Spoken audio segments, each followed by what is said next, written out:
கரெக்டான கூட்டணி அமைச்சு கரெக்டான மரியாதை கொடுத்து தொண்டர்களை கரெக்டா எங்களை எதிர்க்காதீங்க, அணைச்சி வச்சுக்கோங்க. ஏன்னா கேப்டன் வளர்ப்பு அன்புக்கு கட்டுப்பட்ட கூட்டம் இந்த கூட்டம்.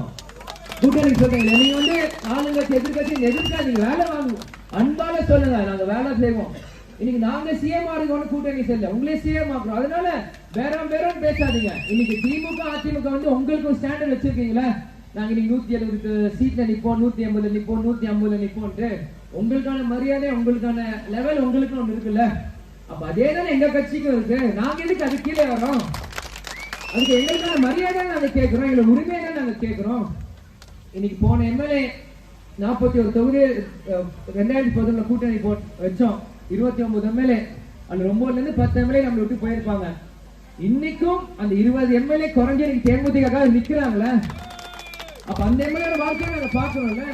எல்லாரும் உங்க கட்சியை மட்டும் பாக்காதீங்க. நீங்க முதலமைச்சரா 2 பேர் வரும்போது நீங்க கட்சியை தமிழ்நாட்டே நீங்க பாக்கணும். அதனால நீங்க உங்க கட்சியை பாக்காதீங்க, கூட்டணியை பாருங்க. அந்த 20-30 தொகுதியை உங்களுக்கு கொடுக்கறது நாங்க ஜெயிக்கிறது இல்ல, உங்களை ஆட்சியில உட்கார வைக்கிறது. அந்த 30-20 தொகுதி நாங்க கேட்கிறோம், அதை நீங்க பாருங்க. தேமுதிக ரொம்ப பேசுறோம் நாங்க சொல்லல, உங்களை நாங்க சரியான விதத்துல உங்களுக்கு புரிய வைக்கிறோம்.